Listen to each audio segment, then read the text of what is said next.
Oke, terima kasih Pak Sekolani. Sekali lagi, Bapak Ibu tepuk tangan semua Pak. Agung para pemerintah. Jadi tadi di singgung dari Pak Sekolani terkait dengan undang-undang ITE. Jadi kita harus semakin berhati-hati Pak. Semakin berhati-hati karena nopo situasi yang sekarang ini sangat mudah sekali Pak, sangat mudah sekali menerima informasi-informasi yang sekiranya itu informasi yang kadang itu kurang benar Pak.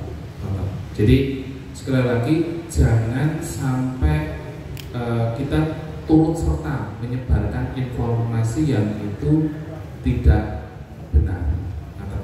Jadi kita telaah dulu lah, terus berita-berita itu kita kaji dulu apakah ini berita itu berita benar atau tidak. Jangan sekali-sekali kita dapat share-sharean berita atau informasi kemudian kita share kembali. Akhirnya apa? Ketika itu ada sesuatu hal yang terjadi pada sebuah berita itu, panjenengan nanti bisa terdampak turut serta penyebaran informasi yang tidak benar. Terus jarimu adalah mulutmu, mulutmu adalah harimaumu. Ini sangat berbahaya sekali. Kata Bapak Ibu, kemudian terkait dengan apa tadi Pak,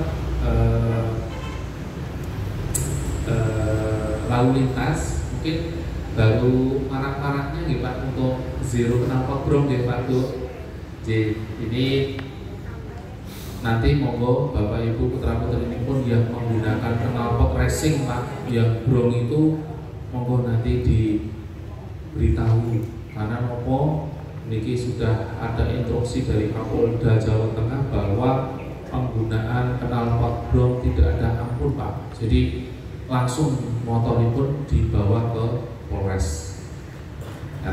Terus monggo nanti di Emoke putra-putri ini pun kalau masih menggunakan knalpot brom, kemudian spion yang masih menggunakan spion hanya satu sebelah kanan atau kiri nanti agar dikompliti dan terus menaati aturan Bapak Ibu karena itu tadi ini perintah langsung dari Kapolda untuk tertib lalu lintas karena kecelakaan paling banyak di Pak Sekolani ini terdampak pada usia-usia produktif.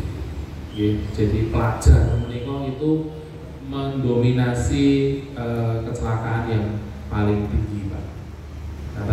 Paling boten ya harus berhelm, pakai helm, dilengkapi surat menyurat, spion dan knalpot yang standar. Bapak Ibu, jangan lupa semua diimutke karena ini luar biasa karena tingkat kecelakaan mereka meningkat. Baik Bapak Ibu, untuk 3 pemateri sudah selesai. Ini saatnya kami buka sesi tanya jawab. Monggo, masih ada Burpres, Mas Puput, Mas Arifin masih ya? Masih. Jadi monggo nanti di sesi yang pertama kami buka 3 penanya. Monggo Pak. 1, 2, 3, 4 sekalian ya. Jadi kami buka penanya yang pertama mohon izin 1, 2, 3 dan terakhir. Monggo Pak dibantu J Bu J. Mangke dibagai wakdal. Monggo Bu jumeneng sebutkan nama dan dari unsur mana. Assalamualaikum warahmatullahi wabarakatuh. Saya Ibu Lestari dari Kader Kesehatan di Desa Nantipono. Saya hanya bertanya memastikan pemaksaan kontrasepsi dulu. Karena saya kader kesehatan ya dimana kita itu hanya mengoyak-oyak anak orang yang banyak anaknya. Kadang kita berkata anak muka orang nggak KB. Nah itu pertama. Kedua, dulu tidak ada undang-undang pemaksaan kontrasepsi yang kita belum tahu. mulai dari sekarang. Mohon Bapak menjelaskan yang kita mengambil tindakan yang sesuai dengan anjuran pemerintah dan anjuran undang-undang. Mohon Bapak menjelaskan. Kedua,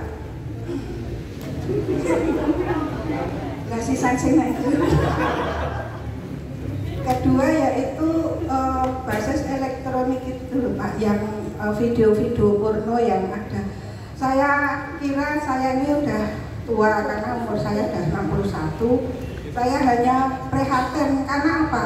Seusia saya itu ada yang di elektronik, yang di YouTube apa itu kok dadaan mamerke, lagi pamerke wis serang ketok wis serang genah kok. Sekarang banyak ibu-ibu, remaja-remaja putri itu yang mamerke, Pak itu dong disiram, Pak itu dong ditanam, itu loh Pak. Saya menangis. Saya angel Pak. Moga ditertibkan itu Pak, karena yang melihat itu bukan hanya remaja semua, tapi anak-anak sekarang usia SMP itu udah tahu pacaran, udah tahu memamerkan apa susune apa bayi-bayi itu. Ya kita tidak sah tabu Bu, karena memang sekarang zamannya edan, udah tidak edan akan dumang gitu loh. Saya prihatin itu mohon dihilangkan, diberi undang-undang, karena tidak hanya remaja saya umur 50 ya jek ngono, itu hanya kudune nenggon pengajian malah pamer ngono. Saya hanya isen Pak. Terus yang satu lagi Bapak katanya kalau siswa-siswa itu undang-undang, lalu ibu-ibunya itu sosok mancing.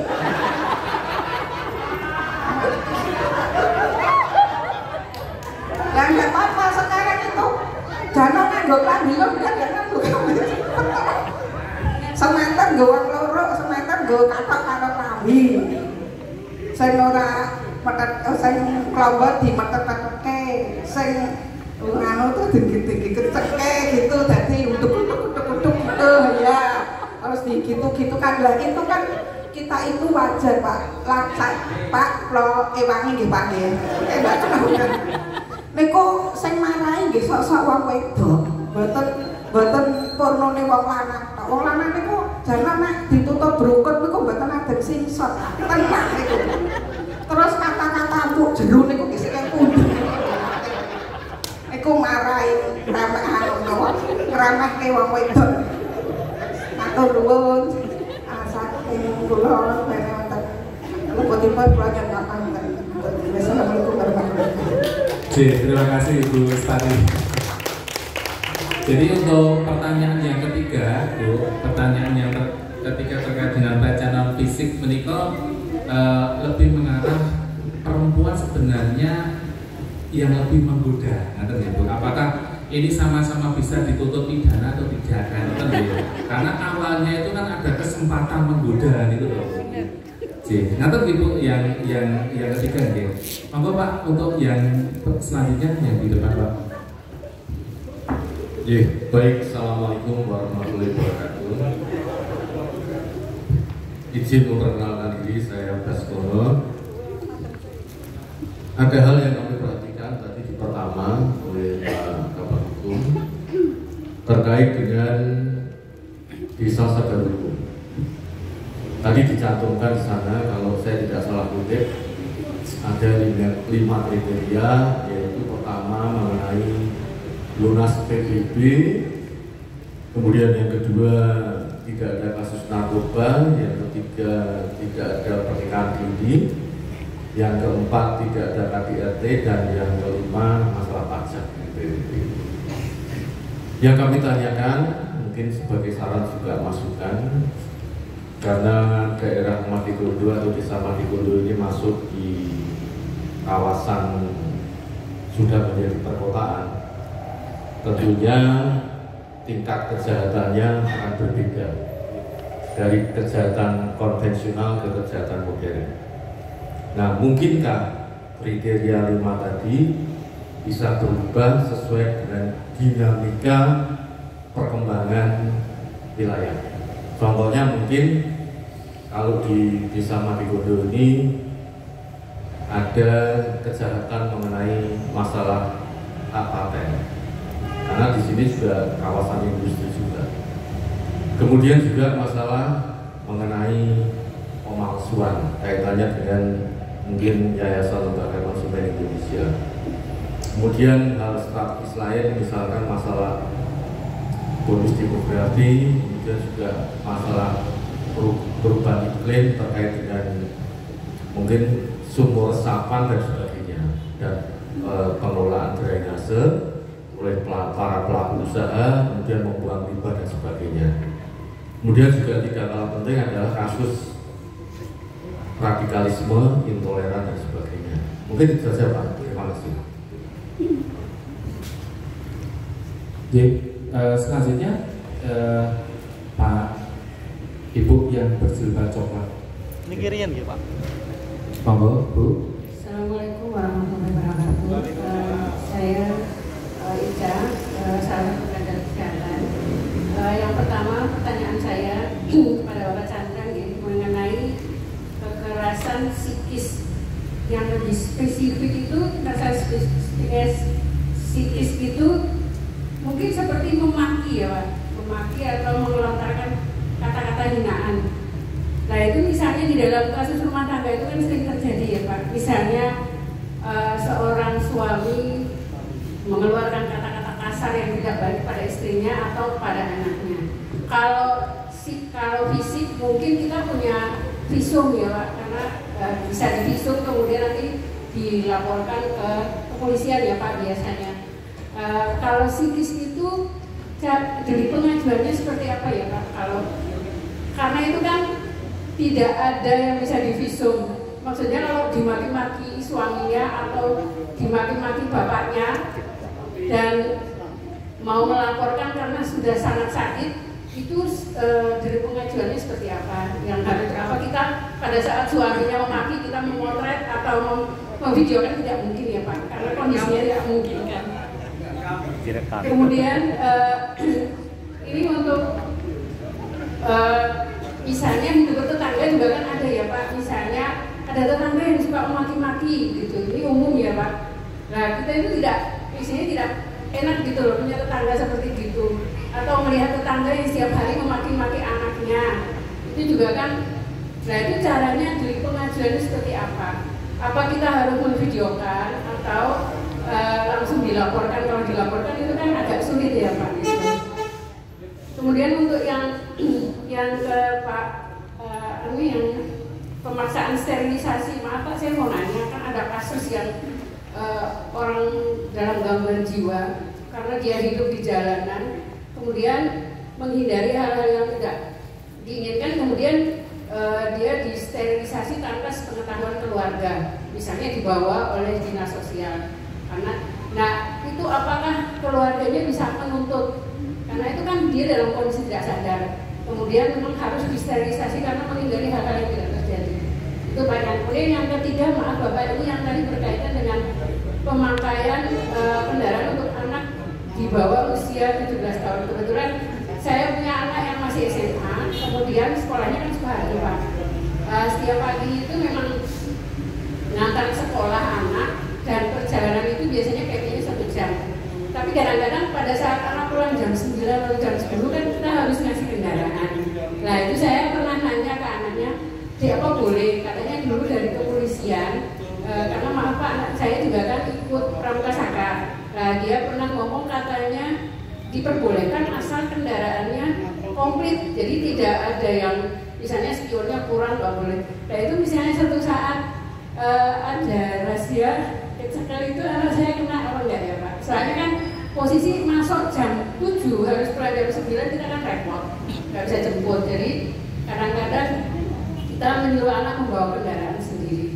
Itu aja Pak, pertanyaan dari saya. Terima kasih. Wassalamualaikum warahmatullahi wabarakatuh. Monggo satu lagi. Niki satu penanya tapi pertanyaannya lebih dari satu ya. Pertanyaan saya cuma 2 saja Pak. Nama Pak, cuman Pak dia di fotonya. Oke, nama saya Wijianto.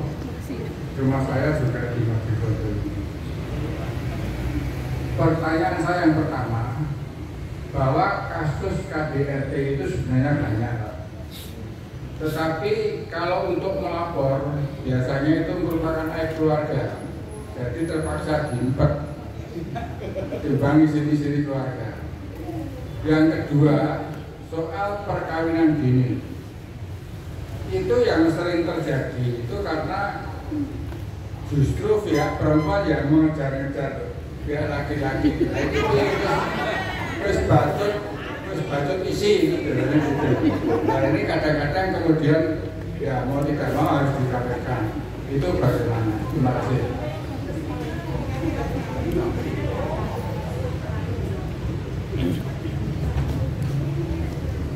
J, 4 dulu ya Pak, 4 dulu nanti kita tambah. Jadi yang pertama ada 4 pertanyaan. Ini mengarah pada Pak Rizky ya Pak Rizky. Yang pertama dari Ibu Lestari, mohon dijelaskan secara konkret terkait dengan pemaksaan alat kontrasepsi itu seperti apa. Padahal di sisi lain program pemerintah adalah melakukan pencegahan anak banyak atau KB. Di sisi lain undang-undang ini ada terkait dengan pemaksaan alat kontrasepsi yang dikenai pidana. Kemudian yang kedua, ini saran atau harapan. Nah ini nanti bisa semua bapak-bapak pemateri mohon agar terkait dengan konten-konten porno di pornografi ini bisa dicegah atau di blokir. Karena gitu ini harapan.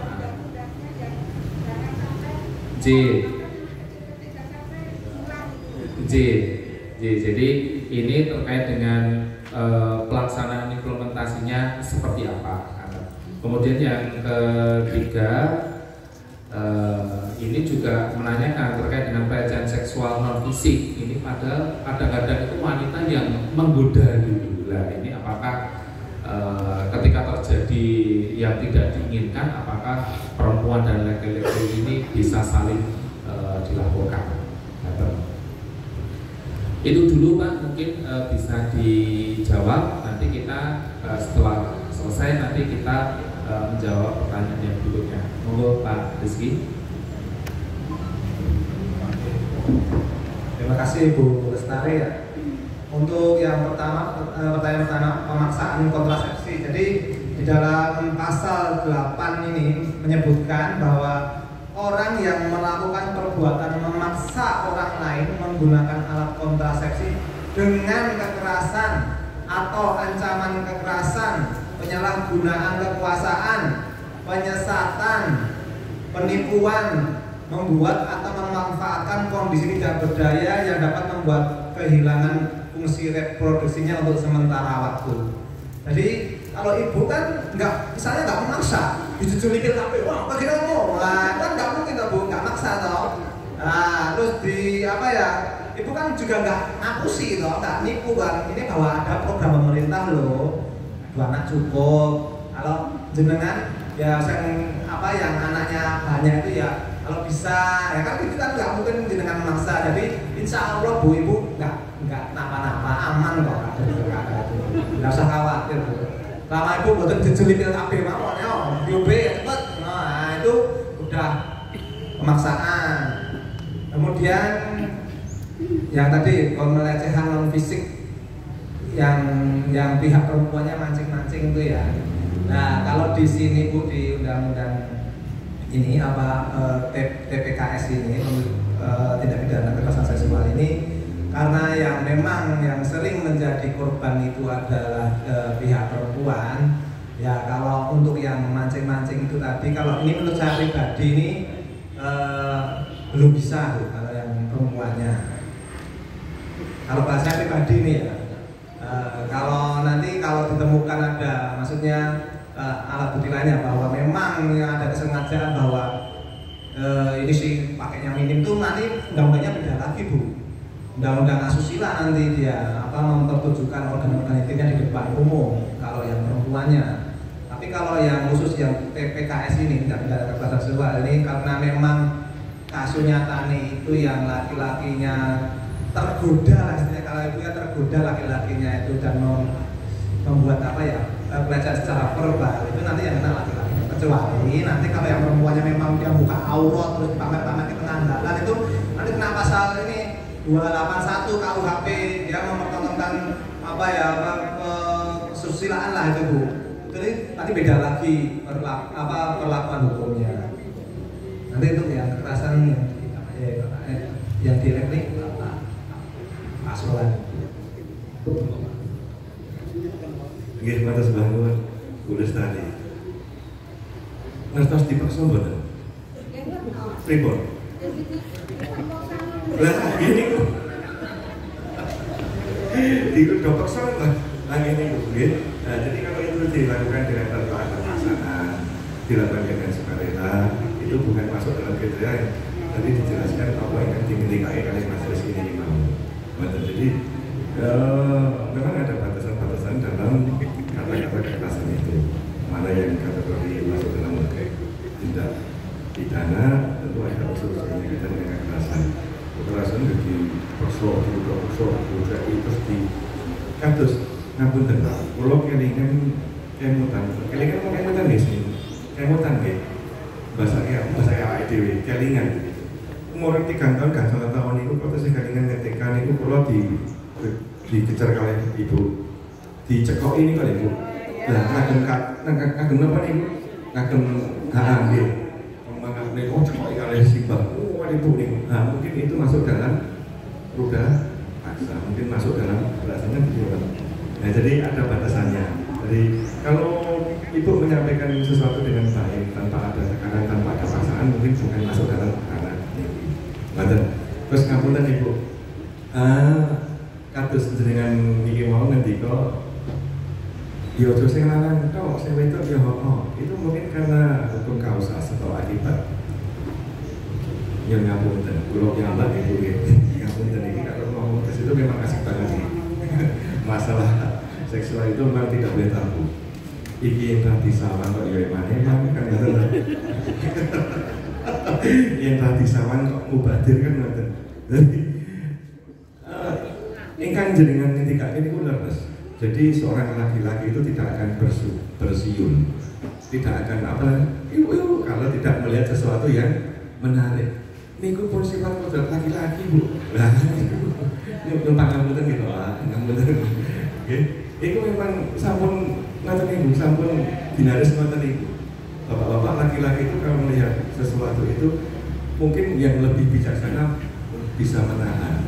Yang kula di kelas awal, alhamdulillah. Tapi sekali tok paling boten men atau seorang ngoten. Nah, yang lebih bijak mungkin bisa menahan diri tidak bersiul atau mungkin apa namanya?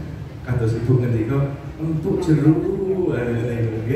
Jadi itu sebenarnya hukum kausa sebab akibat karena ada laki-laki melihat perempuan yang pangapunten apa namanya memakai oke. Saya dulu pernah dinas di Jogja Bu. Saya itu di Jogja itu kan banyak apa wisatawan ya, banyak sulit. Niku nyeneng niku. Lo bener, karena kita juga harus menghargai karena di sana itu negara dingin. Pada saat dia datang ke negara kita, pengennya kagem sing napa niku tipis-tipis. Dan itu mana pas ngerti bu pengaturan itu ya semangat ya. Tapi ya itu, okay.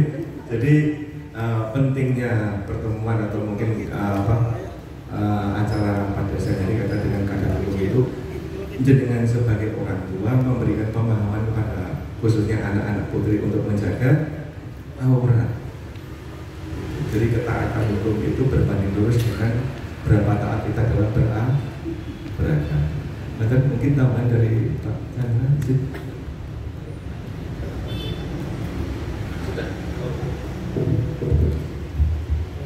J, ngaten Bu Lestari, mudah-mudahan puas ya Bu nggih.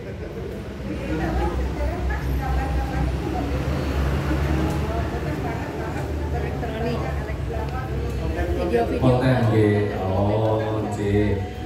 J, Bu, mohon maaf, kami di Kabupaten Sidoarjo itu ada namanya Dinas Kominfo. Nah, tugas dari Dinas Kominfo salah satunya adalah membackup berita-berita hoax, ya, berita-berita hoax, kemudian konten-konten yang pornografi. Namun ada meniko ya kayak kucing-kucingan itu loh Bu. Ini diblokir, ini muncul yang sini, ini diblokir, muncul yang sini. Nah, upaya-upaya ini terus kami lakukan Bu dalam hal pencegahan situs-situs yang pertama adalah berita hoax, situs perjudian online dan situs-situs pornografi. Nah, namun kami juga berusaha dalam hal ini akan kami terus lakukan dan mudah-mudahan ini tidak semarak di akhir-akhir ini Bu. Betul, Bu. Jadi memang negara ini hadir sebenarnya fungsinya itu Bu, mencegah salah satunya itu Bu, konten pornografi, kemudian judi online dan kekerasan salah satunya di media sosial. Nyata Bu. Kemudian pertanyaan dari Pak Baskoro ini tadi terkait dengan indikator kriteria desa sadar hukum. Betul Pak, bahwa indikator utama itu ada 5 poin yang tadi. Namun memang sebenarnya dalam kehidupan bermasyarakat itu kan kompleks ya Pak. Ada beberapa ada kemungkinan ada kasus pencurian itu berapa, kemudian kasus perjudian itu berapa, kemudian kasus mungkin pemalsuan uang itu ada atau tidak. Namun memang dalam surat edaran dari Kementerian Hukum dan HAM itu lebih ditekankan yang kita bermasyarakat Pak. Kami melihatnya seperti itu. Jadi tadi kami sempat berdiskusi dengan Pak Kepala Desa bahwa Mas, ini dari 5 indikator ini kami sebenarnya sudah memenuhi persyaratan. Hanya satu indikator yang kurang sedikit Pak terkait dengan PBB. Kalau melihat di Matigondo ini luar biasa sekali Pak. Kami tadi berdiskusi itu 3 miliar loh Pak. Ini hampir sama dengan satu kecamatan di daerah Hulu dan Peru Pak. Betul Pak, kalau yang di desa Ngasinan itu yang kemarin sudah lolos itu PBB-nya hanya 23 juta Pak. Itu belum muncul SPT-nya saja sudah dilunasi Pak Lurah pada saat itu. Nah, namun kalau Matigondo 3 miliar ya ini sangat luar biasa sekali. Dan indikator dari persentasenya ini yang dilihat persentasenya Pak, bukan nilai uangnya ya Pak.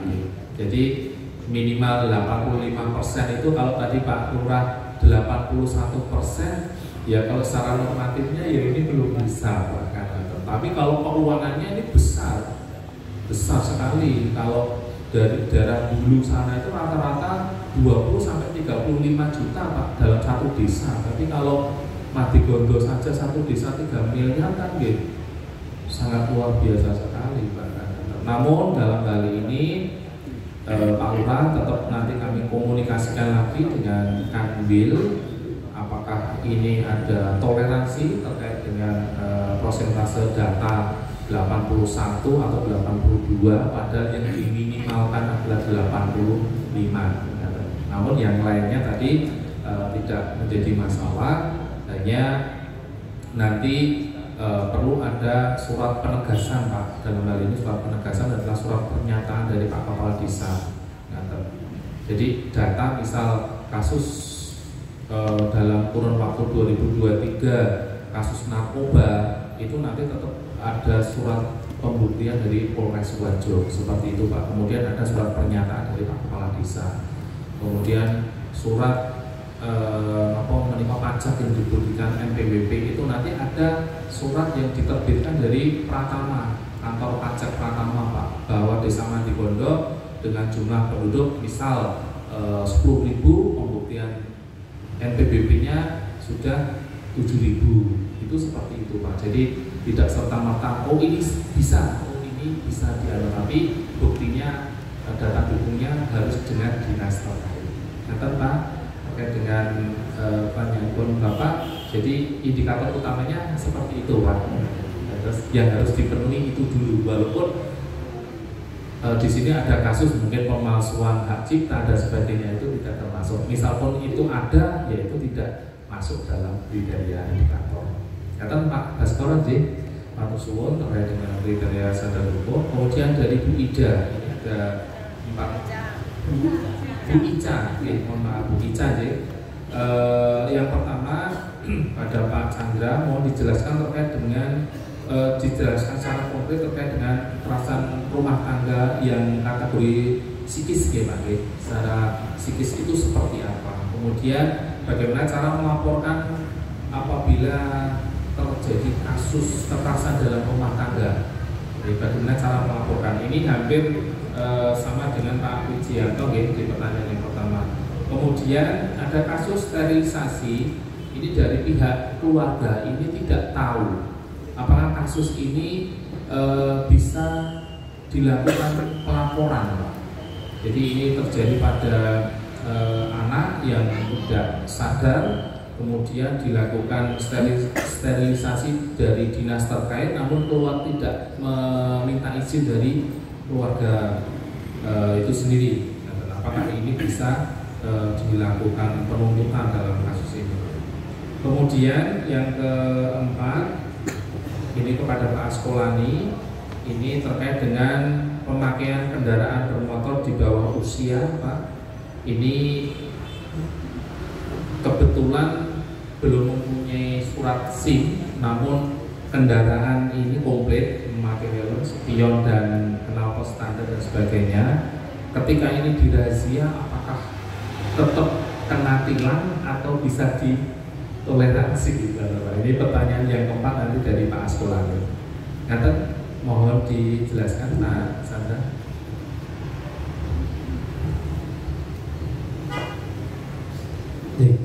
Baik, untuk Ibu Ica ya.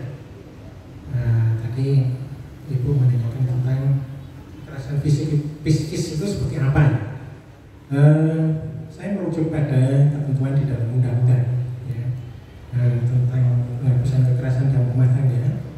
Untuk kekerasan psikis itu diatur di pasal 7 ya, Undang-Undang Nomor 23 Tahun 2004, meliputi apa saja kekerasan psikis itu: ketakutan, kemudian hilang rasa percaya diri, hilang kemampuan bertindak, hilang kemampuan rasa tidak berdaya, dan juga berita psikis berat ya. Kemudian itu bentuk-bentuknya ya. Jadi segala tindakan yang mengakibatkan itu semua itu dapat dikategorikan sebagai kekerasan psikis ya. Memang di dalam rumah tangga terkadang itu terjadi tanpa kita sadari ya. Misalkan memarahi anak ya, memarahi anak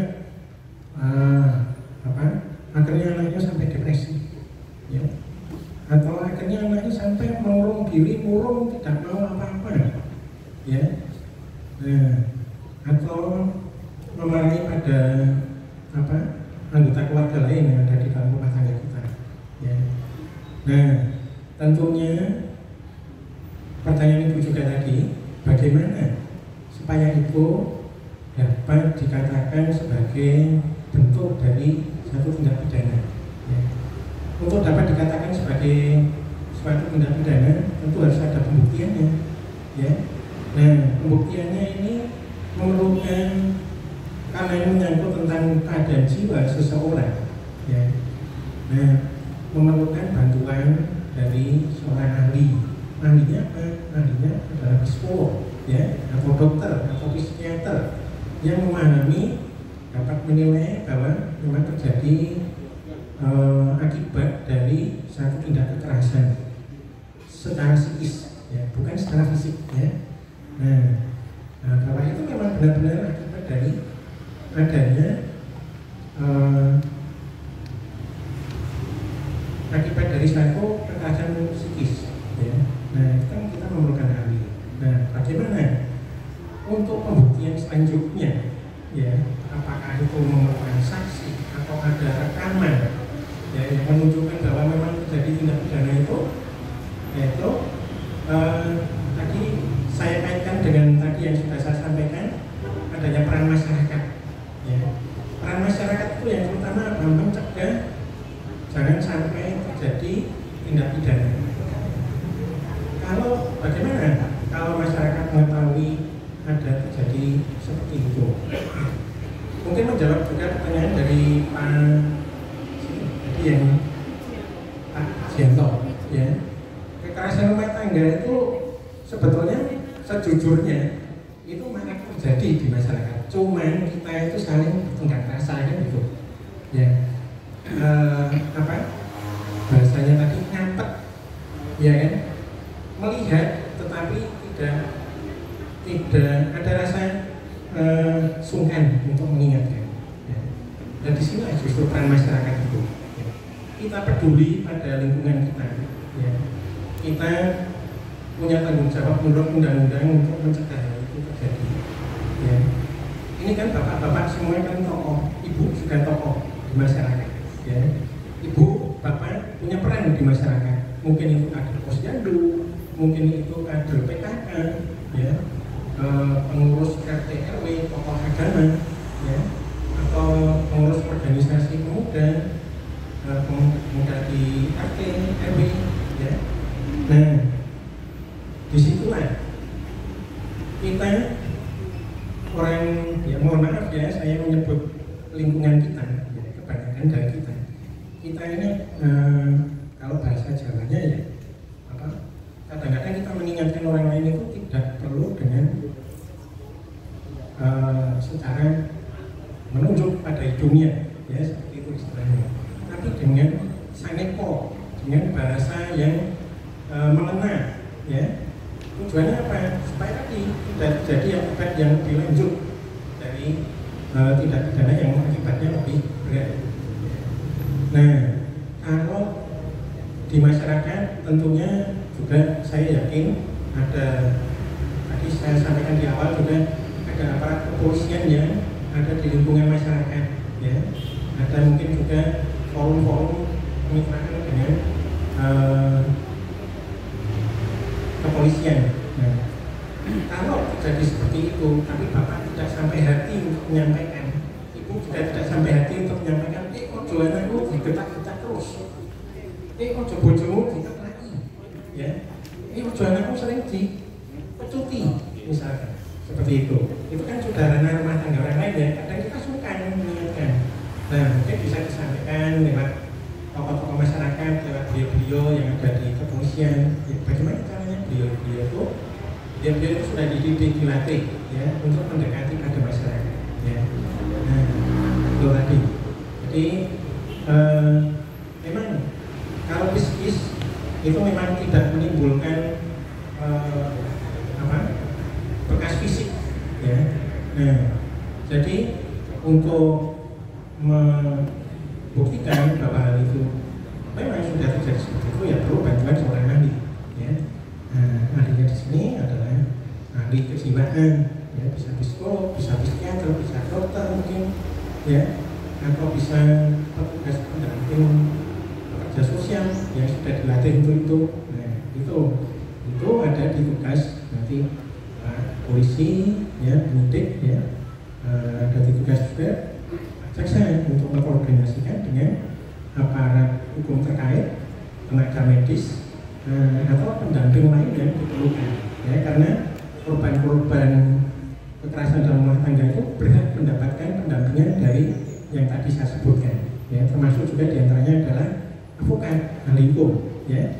Dan juga untuk ibu dan bapak sekalian, setahu saya di setiap pemerintah kabupaten itu sudah ada satgas khusus yang menangani pendampingan psikologis untuk anak dan perempuan ya. Itu ada unit kerjanya, pendampingan untuk mereka-mereka yang menjadi korban kekerasan, baik itu kekerasan dalam rumah tangga atau kekerasan terhadap anak, perlindungan terhadap anak ya. ada unitnya di setiap Pemkab. Nanti mungkin bisa ditanyakan pada yang bagian hukum ya. Nah, selanjutnya saya juga ingin menjawab pertanyaan berkaitan dengan tadi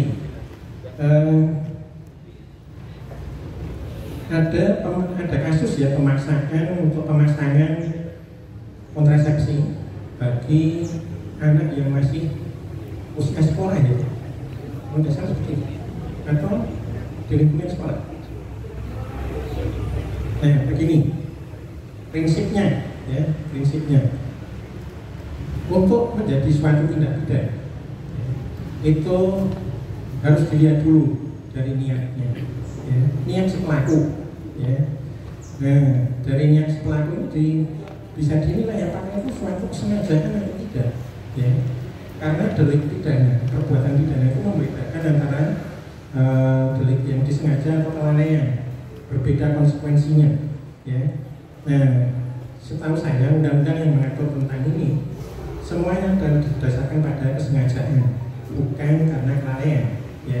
Nah, kalau sudah memasang kontrasepsi atau menggunakan kontrasepsi, tentu si pelaku itu kan melakukan pemaksaan, tentu ada niat, ada kesengajaan. Nah, gitu. Tapi kalau tadi Ibu sampaikan sebagai kader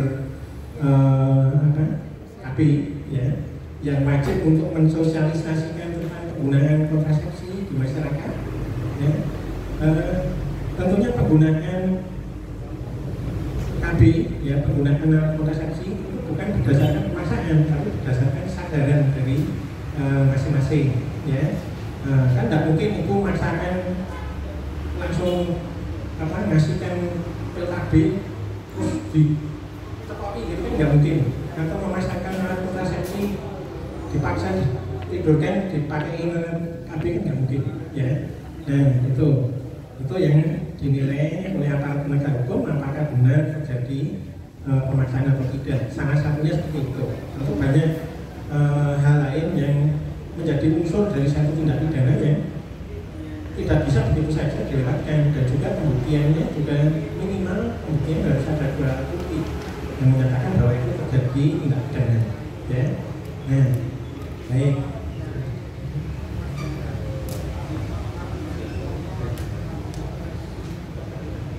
Oh iya. Baik. Oh iya. Nah, baik ya. Terkait dengan perkawinan dini ya, yang diawali oleh kecelakaan ya. Tadi dari awal saya sudah menyampaikan pada Bapak Ibu sekalian ya, marilah kita sama-sama ya, sebagai di dalam keluarga kita masing-masing membentuk rasa tanggung jawab ya. Membentuk rasa tanggung jawab itu tanggung jawabnya Bapak, Ibu, anak-anak ya, anggota keluarga yang lain itu seperti apa ya. Membentuk karakter anak ya, membentuk karakter anak diantaranya adalah bertanggung jawab terhadap apa yang mereka boleh lakukan dan apa yang mereka tidak boleh lakukan ya. Kemudian juga menekankan nilai-nilai keagamaan yang dianut di dalam keluarga tersebut ya. Nah, disinilah pentingnya tadi saya sampaikan juga tentunya perkawinan itu menekankan juga kepada putra-putri kita bahwa perkawinan itu tidak hanya dari siap secara fisik saja ya, tetapi yang lebih penting dari itu adalah siap secara mental. Kalaupun terjadi hal yang tidak diinginkan sampai terjadi kehamilan pada mereka yang masih di bawah umur ya. Nah, negara sebetulnya kan sudah menetapkan batas perkawinan yang boleh dilakukan oleh seseorang untuk melakukan perkawinan itu 19 tahun ya, menurut undang-undang perkawinan yang terbaru ya. 19 tahun, kalau dulunya kan 16 tahun. Nah, kemudian dinaikkan lagi 19 tahun. Tujuannya apa? Supaya matang secara emosional ya, matang secara fisik, dan juga diharapkan juga sudah matang memiliki kemanfaatan secara ekonomi, ya, sehingga tidak terjadi hal-hal yang tidak diinginkan di dalam perkawinan. Oleh karena itu, apabila terjadi hal-hal yang tidak diinginkan di bawah misalkan kehamilan dini, ya, kehamilan di luar kawinan, ya, karena masih berusia anak-anak, pacaran, kemudian kebablasan, itu dapat dilakukan perkawinan, ya, dengan mengajukan izin dispensasi perkawinan namanya. Kalau untuk yang beragama Islam, untuk saudara-saudara yang Muslim itu bisa mengajukan dispensasi ke pengadilan agama, ya. Kalau untuk yang non Muslim itu bisa mengajukan ke pengadilan negeri, ya. Hakim akan menilai, ya, apakah dapat diberikan izin dispensasi perkawinan, ya, dengan alasan telah terjadi kehamilan, ya. Nah, tentunya nanti akan dipertimbangkan, hakim mempunyai pertimbangan untuk dapat dikabulkan atau tidak permohonan tersebut. Tapi yang utama di atas semua itu adalah karena karakter di negara ini adalah untuk kepentingan terbaik anak, ya. Nah, kepentingan terbaik anak. Kepentingan terbaik anak ini siapa? Baik anak yang akan melakukan perkawinan, akan melakukan pernikahan, maupun anak yang mungkin sudah dikandung di dalam si calon ibu, ya. Nah, itu yang nanti menjadi prioritas utama dalam pertimbangan hakim, ya. Begitu, Bapak Ibu, kiranya jawaban saya dapat diterima, ya, meskipun mungkin tidak memuaskan, ya. Nah, terima kasih atas perhatiannya. Nathan, masih ada satu pertanyaan yang belum terjawab. Ini dari Bu Ica terkait dengan pemakaian kendaraan bagi anak di usia di bawah usia, Pak. Monggo. Ya, harus banget.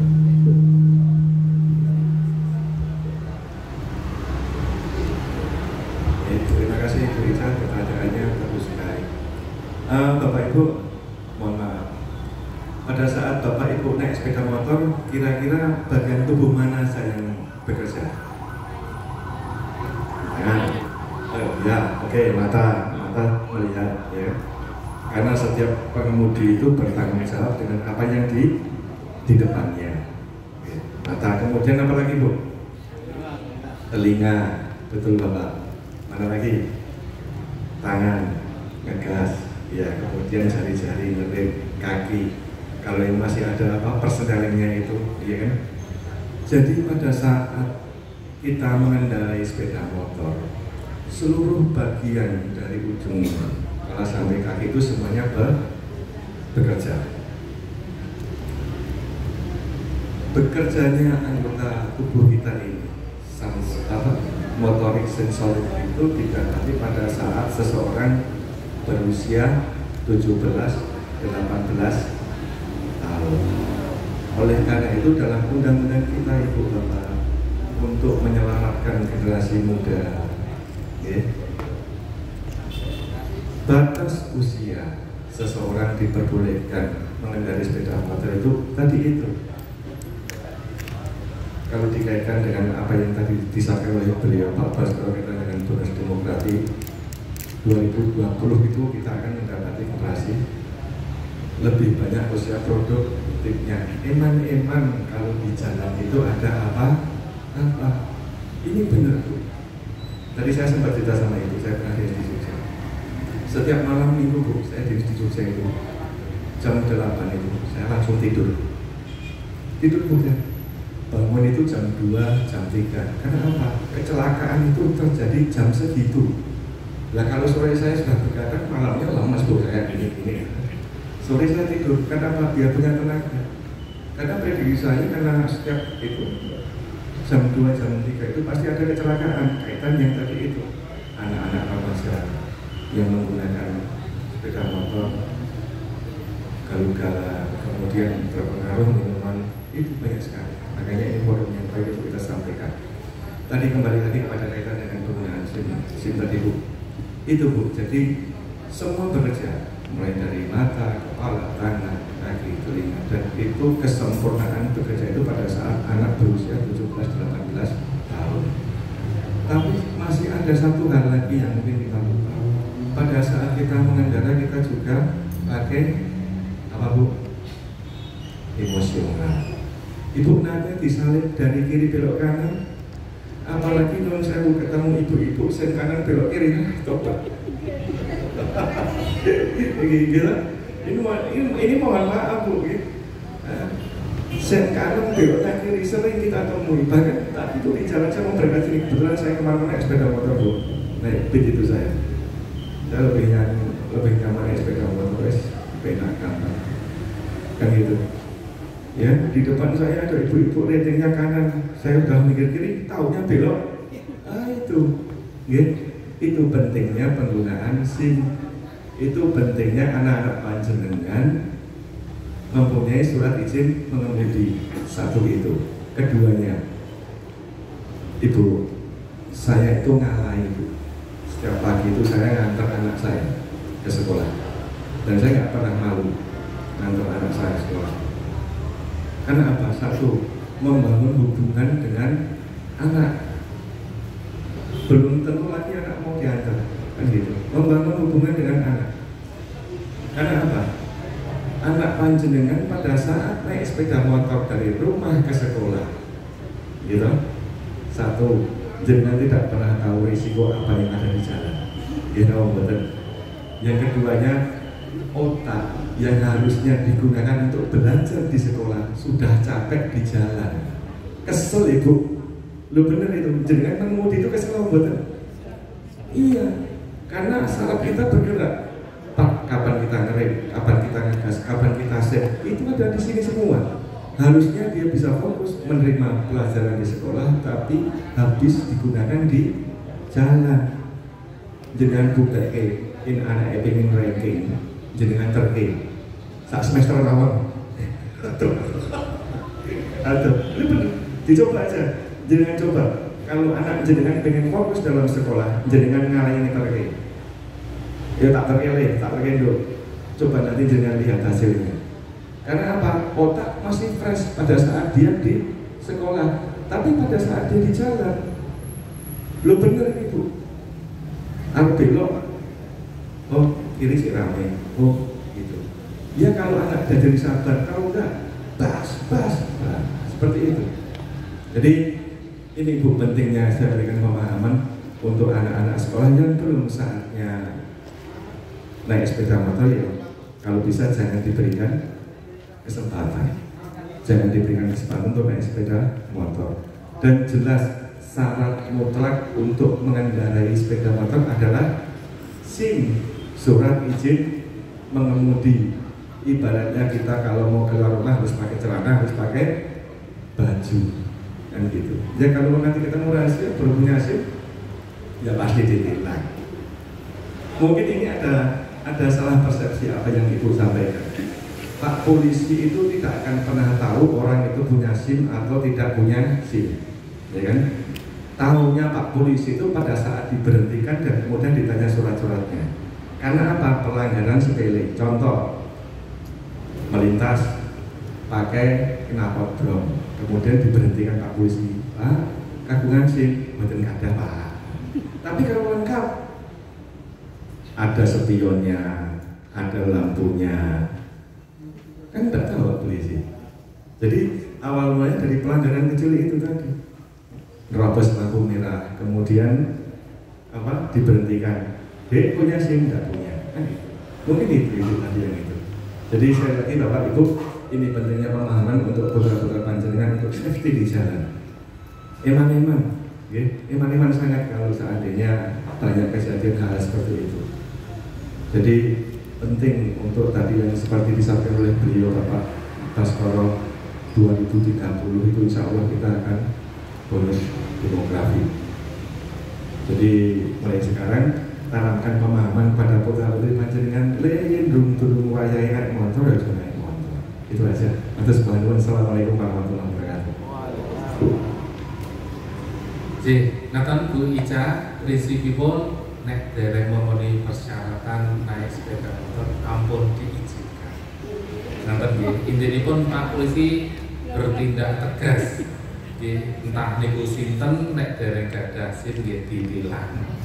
Entah niku kegiatanipun teng napa Saka niku Saka bayangan Polres pak kenalane polisi kakak nggih tetep ditilang.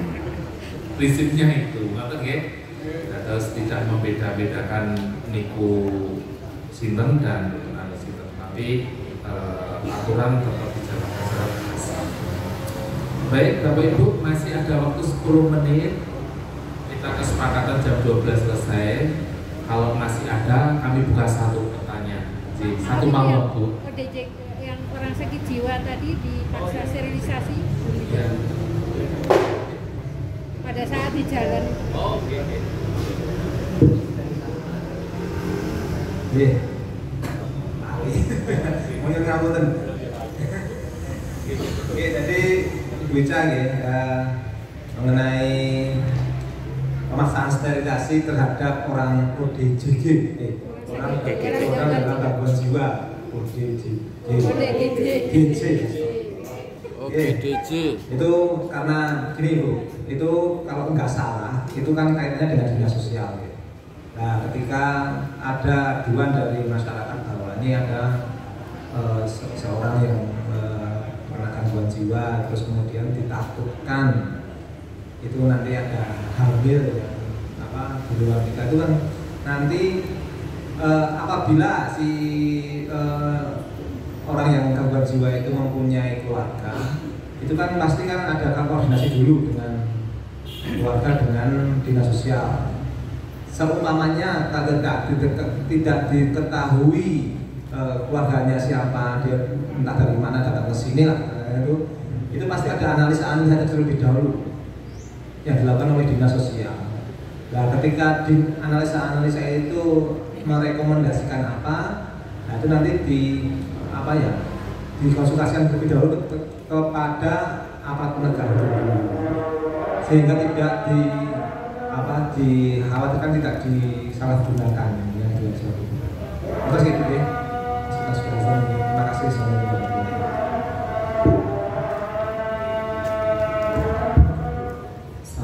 Satu pertanyaan lagi, tapi menunggu ada sebentar.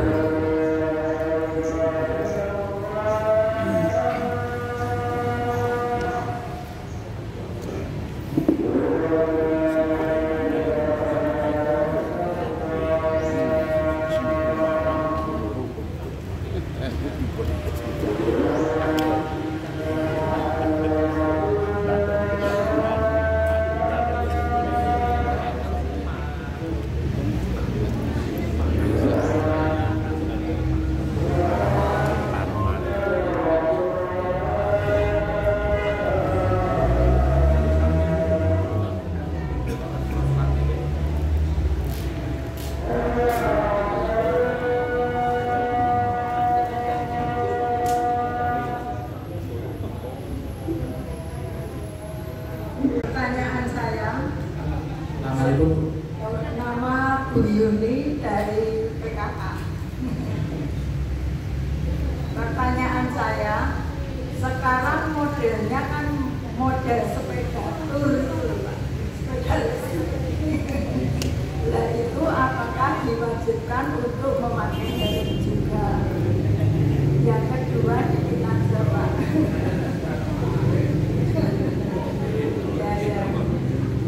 Keponakan saya itu dapat WA elektronik tentang pernikahan. Nah itu dibuka loh Pak, otomatis kan dibaca. Nah, itu ATM BRI punya banking. Nah itu ternyata hilang karena mungkin membaca-baca itu. Nah, bagaimana cara melaporkan atau cara melacaknya? Terima kasih.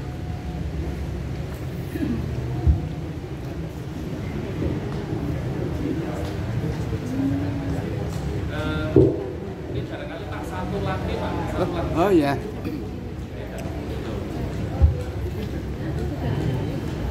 cek. Mohon izin Bapak, ini langsung saja. Saya Eko RS dari RW 2 bersama Dibentuk. Yang pertama, kita ini kan di front line, ya, di depan. Di depan itu kan banyak kasus, Pak. Ya, ini terkait dengan kadarkum, di mana sistem hukum di kita ini kan ada sipil, kalau masalah agama sama adat ya, gitu. Ya. Nah, permasalahannya sekarang kalau di kami misalnya di ujung tombak itu kan menjelaskan terkait katakanlah pelanggaran hukum adat atau hukum Islam, padahal di orang di lokasi tersebut kurang paham. Nah, pertanyaannya, apakah ada call center atau tempat untuk mengadu masalah hal tersebut, katakanlah yang tidak punya kompetensi terhadap permasalahan? Itu yang pertama. Yang kedua, bagaimana kita khususnya di Madogondo ini, apa yang harus kita lakukan untuk meningkatkan kesadaran hukum di masyarakat atau di seputar kita? Itu poin yang kedua. Lalu yang ketiga, maaf ya, mumpung ketemu Bapak ini, saya nggak tahu nanti pertanyaan yang akan menjawab siapa. Mengapa kesadaran hukum itu sangat diperlukan oleh masyarakat? Ya. Itu pertanyaan kami nomor 3. Lalu yang keempat, yang terakhir Pak, apakah kesadaran hukum kadarkum itu tumbuh dengan sendirinya? Nah, ini bagaimana supaya untuk menggugah, kalau misalnya tidak sadar hukum supaya menjadi sadar. Nah, itu poin nomor 4 Pak. Mungkin itu saja Pak, padahal masih ada 4 lagi. Mohon maaf ini, matur nuwun.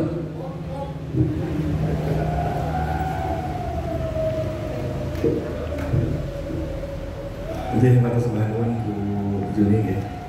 Izin Ibu, Bapak Ibu sekalian yang hadir pada siang hari ini, untuk diketahui bahwa di Polres Sukoharjo itu ada nomor 110, ya, 110. Jenengan telepon 24 jam silakan melaporkan tentang kejadian apapun itu, tindak pidana atau mungkin apapun itu. Ya. Nanti ada petugas kami dari Polres untuk menerima laporan atau aduan jenengan, pemberitahuan jenengan. Yang pertama, yang keduanya kaitan Ibu tadi menanyakan bagaimana caranya laporan. Datang aja langsung datang ke Polsek terdekat atau langsung ke Polres melaporkan tentang adanya tindak pidana tersebut. Lapor aja bahwa bukti-bukti atau mungkin sudah itu tidak apa datang ke Polsek atau ke Polres, kemudian petugas kami akan melakukan pemeriksaan. Ya. Jadi dari laporan yang Ibu buat tadi, kita menerbitkan surat perintah penyelidikan. Benar tidak kejadian itu? Mungkin nama buat itu dari itu. Mungkin itu. Kemudian kaitan yang kedua Bu. Jadi kendaraan yang bermotor yang digerakkan oleh motor yang untuk wajib menggunakan SIM dan untuk batas usianya, ketentuan bagaimana pada saat dia menggunakan sepeda motor. Sekali lagi mungkin itu Bu, dan ini yang agak penting mungkin kaitan dengan nomor telepon. Jadi sewaktu-waktu panjenengan mendapati sesuatu hal yang tadi Bu di nomor 110 di Polres Sukoharjo, call center Polres Sukoharjo, kejadian apa Ibu atau Ibu melihat kecelakaan atau Ibu melihat sesuatu yang membahayakan atau melihat apa, nanti bisa gitu. Atau melihat seseorang yang mencurigakan, kok ini jam sebenarnya gerombol-gerombol masih ada, itu silakan telepon situ, tidak apa-apa. Nanti akan kita tindak lanjut oleh petugas yang ada di lapangan. Mengatakan Bu Yuni, nggih, matur sembah nuwun.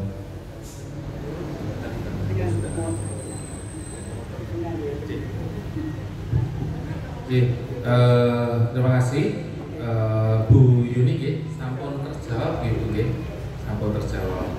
Kemudian dari Pak Eko, Pak Betul Pak Eko. Pak Eko, ini ada 4 pertanyaan terkait dengan call center. Di call center tadi sudah disebutkan Pak Askolani bahwa di Polres Sidoarjo ada di nomor 110 Pak.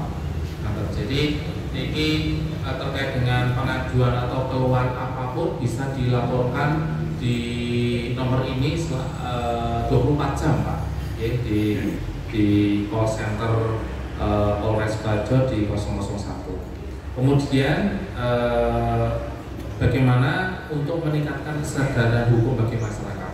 Izin kami menjawab terkait dengan meningkatkan, bagaimana cara meningkatkan ini. Mohon maaf Pak, ini saya kembalikan ke Bapak Ibu sekalian bahwa meningkatkan kesadaran hukum bagi masyarakat itu diawali dari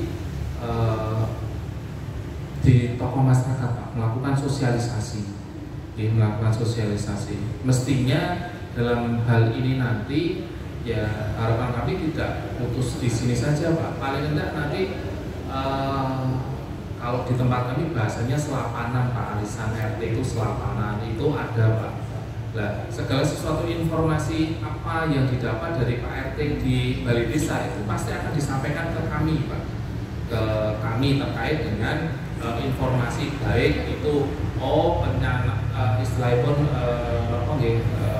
kebersihan. Di tanggal ini diwajibkan nanti ada kebersihan. Itu disampaikan. Nah, harapan kami salah satunya di kegiatan ini nanti bisa disampaikan ke minimal di keluarga dan famili sekitarnya Pak. Apa yang disampaikan? Ya paling enggak, hati-hati loh saya ini pelecehan seksual ini Islam berbentuk non fisik, apa yang disampaikan Pak Rizky tadi. Ternyata ini berkendara, bermotor itu tidak dibeda-bedakan. Nek urung disim tetap ditilang, misal seperti itu. Dalam masa-masa sekarang ini pokoknya pemakaian knalpot harus standar, kan itu wajib disampaikan Pak. Karena informasi ini ya nyon ngapunten Pak, kalau Pak RT ini biasanya pun terjadi sesuatu dengan warganya. Pak RT ini kan yang orang pertama kali yang di istilahnya di nopo Pak, dirusoi nggih nopo nggih. Nyon tolong Pak niki anak kula niki serempetan ten mriko nyon tolong make saged dibantu untuk pengurusan hukum kan.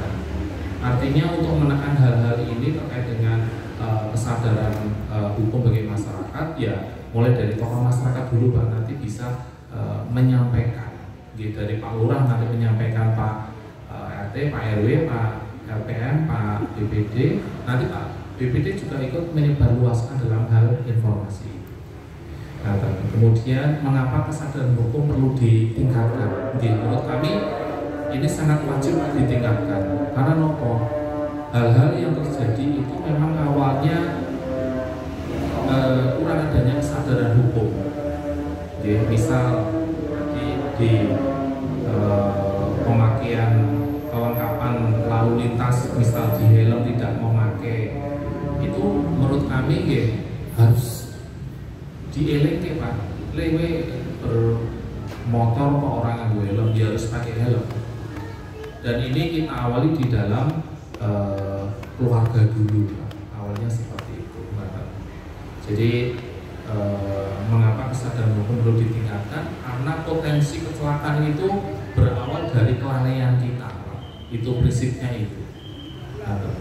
Jadi nyepeleke itu akan mengakibatkan sesuatu hal yang tidak kita inginkan. Biasanya pun lalai itu kan biasanya pun itu. Ngaten Pak Eko. Maksud saya call center selain 110 mungkin di kejaksaan atau di kehakiman ada enggak? Siap. Nanti dari pengadilan kita gimana? Baik, izin ya Pak. Saya menambahkan informasi kepada Bapak bahwa di Pengadilan Negeri Sidoarjo dan Pengadilan Negeri seluruh Indonesia itu ada layanan pos bantuan hukum namanya. Jadi di sana memberikan layanan jasa untuk konsultasi hukum, ya, pembuatan dokumen hukum yang dilayani oleh para advokat yang memiliki kerjasama dengan pengadilan. itu layanannya secara gratis ya.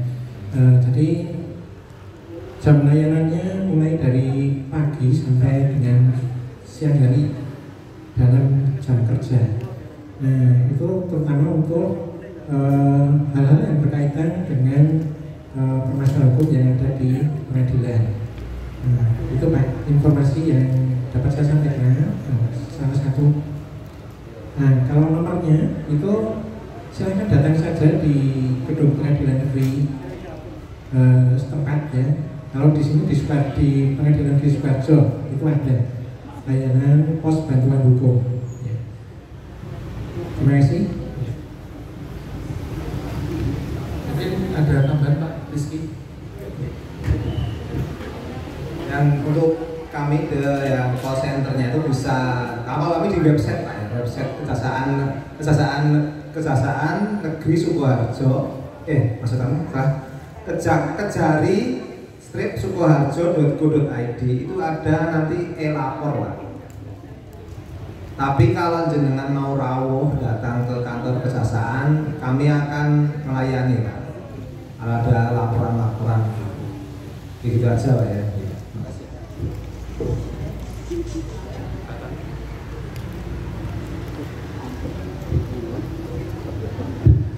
Nanti Pak Eko, prinsipnya di semua instansi ada Pak untuk pelaporan, namun untuk di kejaksaan lewatnya di website Pak. Di website nanti bisa di menu lapor, kemudian di pengadilan nanti ada di Bankun Posbankum gitu. Oh, nggih, pos bantuan hukum ada Pak, itu layanannya nanti bisa datang, nanti dilayani dari customer service-nya. Kemudian di kepolisian ada layanan call center di 110. Katen, nggih Bapak Ibu, ini mohon maaf ini sudah melebihi 10 menit dari kesepakatan, tapi nggih mudah-mudahan tidak mengurangi rasa hormat kami. Mohon izin kami akhiri ya Bapak Ibu, walaupun sebenarnya masih banyak pertanyaan karena waktu yang membuat kita harus selesai. Jadi Bapak Ibu, sekali lagi harapan kami segala informasi yang Bapak Ibu peroleh pada siang hari ini nanti bisa disebarluaskan kepada minimal keluarga, seputaran panjenengan, bahkan di warga panjenengan ya, kami seperti itu. Biar informasi ini tidak putus di Bapak Ibu saja. Kemudian yang kedua, Bapak Ibu, saya mohon maaf apabila kami dalam memandu acara pada siang hari ini selaku moderator banyak kesalahan, sesuatu hal yang kurang berkenan, baik disengaja maupun tidak disengaja. Kami sekali lagi mohon maaf yang sebesar-besarnya. Akhir kata, billahi taufiq wal hidayah. Wassalamualaikum warahmatullahi wabarakatuh. Waktu kami kembalikan kepada pembawa acara. Terima kasih.